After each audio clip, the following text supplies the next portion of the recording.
အခုလက်ရှိမြန်မာနိုင်ငံရဲ့အခြေအနေနဲ့ငွေကျပ်သိန်း50ဝန်းကျင်ရင်းနှီးပြီးလူငယ်တွေတကယ်လုပ်လို့ရမယ့်လုပ်ငန်း၈ခုကိုအကြံပြုပေးပါမယ်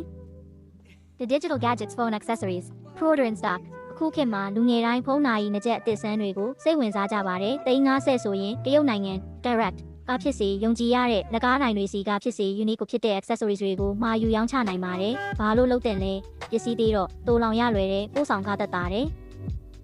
နှစ် Mobile Coffee Cart Specialty Coffee Stand ဆိုင်ကန်းကြီးကြီးငှားမဲ့အစားလှပတက်ရက်တဲ့တွန်းလဲ cart လေးနဲ့လမ်းဘေးတို့လူစီကားရာနေရာတွေမှာ coffee ဖြော်ရောင်းတာပါသိန်း50ထဲကနေ coffee set အသေးစားနဲ့တွန်းလဲကိုကောင်းကောင်းပြင်ဆင်နိုင်ပါတယ်အဓိကအချက်အရသာနဲ့ packaging လှဖို့ပဲလိုပါတယ်အဓိကအရသာကောင်းဖို့ပဲလိုတာပါ coffee ချစ်သူတွေကအရသာကိုသိကြလို့အရသာကောင်းလို့ကတော့တွန်းလဲတွေနဲ့ရောင်းလဲတကယ်ဝယ်တောက်ကြမှာပါ3 Personal Care Skincare Reselling Authentic Onlyယုံကြည်စိတ်ချရတဲ့ Thai Korea Skincare တွေကိုဓာတ်ရိုက်မှာပြီးပြန်ရောင်းတာပါသိန်း50ဆိုရင် stock တော်တော်များများဆွဲထားနိုင်ပါတယ်အောင်မြင်ဖို့ page မှာ product အကြောင်း review တေချာရေးပေးဖို့လိုပါတယ်နေ homemade food delivery niche market ဥပမာ date food ကျန်းမာရေးနဲ့ညီညွတ်တဲ့မုံများဒါမှမဟုတ်နေမျိုးကနာမည်ကြီးစားတောက်ကုန်တွေကိုရန်ကုန်မန္တလေးမှာ delivery စနစ်နဲ့ရောင်းတာပါသိန်း50ဟာမိဖို့ချောင်းသုံးပစ္စည်းနဲ့ကြော်ညာခအတွက်လုံလောက်ပါတယ်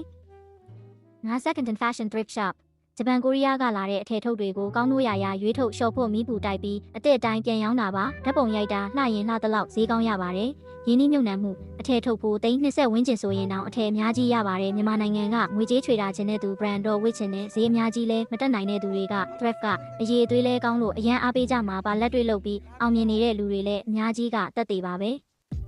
Top e-commerce dropshipping local sourcing ကိုစီမှာပစ္စည်းအများကြီးမထားချင်ရင်နေကထွက်တဲ့ဒေတာထွက်ကုန်တွေဥပမာလက်ဖက်ကော်ဖီဈေးတဘာဝပြားရည်ဟိုသေးသက်တဲ့ packaging နဲ့ brand ပြုလုပ်ပြီးရောင်းတာပါခုန mobile P software gaining top up service ဒါကတော့ဆိုင်ကန်းမလို့ပဲဖုန်းတစ်လုံးရှိုံနဲ့လုပ်လို့ရပါတယ်သိန်း50ကိုကတ်တွေဂိမ်းစိန်တွေအတွက် capital ဖြစ်သုံးနိုင်ပါတယ်ယုံကြည်မှု trust ရအောင်တည်ဆောက်နိုင်ရင်အမျက်ပုံမရပါတယ်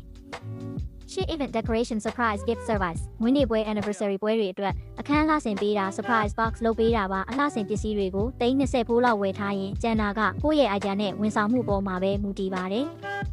Full cleaning deep cleaning service အိမ်ရုံးခန်းတန်ရှင်းရေးဝန်ဆောင်မှုအခုခေတ်မှာလူတွေကအလုံများလာကြသလိုအိမ်ကဆိုဖာမွေရာကော်စောတွေကိုစက်နဲ့တေးသေးချာချာတန်ရှင်းရေးလုပ်ပေးတဲ့ဝန်ဆောင်မှုကိုအရန်လိုအပ်နေကြပါတယ်စတင်ပုံ deep cleaning လုပ်တဲ့စက်ပစ္စည်း vacuum steam cleaner တွေကိုသိန်း20ဝန်းကျင်နဲ့အကောင်းစားဝယ်လို့ရပါတယ်ကျန်တဲ့ငွေကိုကြော်ညာနဲ့ဝန်ထမ်းနှစ်ရောက်စာအသုံးစရိတ်ထားပါဘာလို့ဖြစ်နိုင်လဲအရင်းနှီးကတစ်ချိန်ပဲစိုက်ထုတ်ရပြီးကျန်တာကကိုယ့်ရဲ့လုပ်အားနဲ့ဝန်ဆောင်မှုပဲဖြစ်လို့အမျက်ကြံနှုံးအရန်ကောင်းပါတယ်အထူးသဖြင့်ကွန်ဒိုတွေနဲ့ရုံးခန်းတွေမှာဈေးကွက်အများကြီးရှိပါတယ်လူယုံကြည်လာဖို့အလုံးနဲ့တက်တွေကပြရမှာပါThe Pet Food Supplies အိမ်မွေးတရိတ်ဆန်အစားအစာနဲ့အသုံးအဆောင်မြန်မာနိုင်ငံမှာ pet lovers ခွေးကြောင်ချစ်သူအရန်များလာပါတယ်လူတွေကမိမိတို့ရဲ့အိမ်မွေးတရိတ်ဆန်လေးတွေအတွက်အစားအစာနဲ့အသုံးအဆောင်တွေကိုတွတ်တိုချင်းမရှိသုံးစွဲကြပါတယ်စတင်ပုံလူကြိုက်များတဲ့အစားအစာတစိမ့်တွေသဲတွေကစားစရာတွေကိုလက်ကားတိုင်းတွေစီကနေသိန်း30ဖိုးလောက်စဝယ်ပြီး online shop အနေနဲ့စရောင်းနိုင်ပါတယ်ကျန်တဲ့သိန်း20ကိုပို့ဆောင်ရေးနဲ့ branding အတွက်သုံးပါဘာလို့ဖြစ်နိုင်လဲအစားအစာဆိုတာပုံမှန်ကုန်နေတဲ့အရာဖြစ်လို့ customer ကတစ်ခါဝယ်ပြီးစိတ်တိုင်းကြရင်ကိုယ့်စီမှာပဲနားစဉ်ပြန်ဝယ်တတ်တဲ့ repeat customer ရဖို့လွယ်ကူပါတယ်